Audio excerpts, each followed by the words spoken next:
कहानी है तेनालीराम और दो चोर। एक बार की बात है, विजयनगर राज्य में बहुत चोरी होने लगी। लोगों के घर से दिन दहाड़े कीमती सामान गायब होने लगे। लोग इस बात से बहुत डर गए और परेशान होकर राजा कृष्णदेव राय के दरबार में पहुंचे। यह जानकर राजा को बहुत गुस्सा आया और तुरंत अपने सैनिकों को चोरों को पकड़ने का आदेश दिया।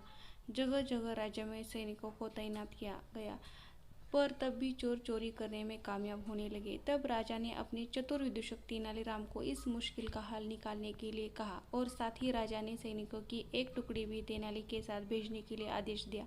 पर तेनाली ने राजा से कहा कि उन्हें किसी भी सेना की आवश्यकता नहीं है और वह स्वयं ही चोरों को एक हफ्ते के अंदर पकड़ लेगा।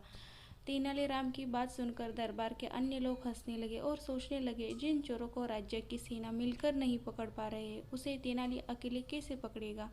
अगले दिन सुबह राज्य के कुछ लोग बात कर रहे थे कि राज्य के सबसे बड़े सेठ लक्ष्मीचंद को एक नया मंत्र पता चला है, जिसके मुताबिक तिजोरी खोलकर सोने से भी कोई चोर चोरी नहीं कर सकता। यह बात जब चोरों के कान में लगी तो वो खुश हुए। उसी रात वो चोर सेठ लक्ष्मीचंद के घर पहुंचे। उन्होंने देखा कि तिजोरी खुली हुई है और बहुत खुश हुए और उन्होंने अंधेरे में चुपके से सभी पैसे और कीमती सामान को चोरी कर लिया। अगले दिन सुबह दरबार में जब यह बात पहुंची तो राजा सेठ पर क्रोधित हुए और बोले, जब तुम जानते थे कि राज्य में चोरी हो रही है तो तुम्हें तिजोरी खुला रखने की आवश्यकता क्या थी।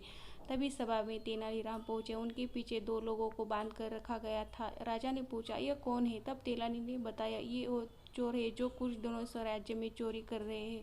राजा ने तेनालीराम से पूछा कि तुमने ऐसा कैसे किया। तब तेनाली ने बताया, कल मैंने ही सेठ लक्ष्मीचंद को तिजोरी खुला रखने के लिए कहा था और पूरे राज्य में मैंने अपने कुछ लोगों को द्वारा इस बात को फैला दिया। सेठ के कमरे में मैंने सभी जगह जमीन पर काला रंग बिछा दिया था। रात को जब चोर चोरी करने के लिए गए तो काला रंग उनके पैरों में लग गया। जब पैरों के निशान भी मदद के हमने उनका पीछा किया तो पता चला कि उन चोरों से हमारे राज्य के पुराने मंत्री चोरी करवा रहे थे। इस प्रकार हमने चोरों को और उस पुराने मंत्री को पकड़ लिया। राजा बहुत खुश हुए और उन्होंने तेनालीराम का धन्यवाद किया और इनाम भी दिया।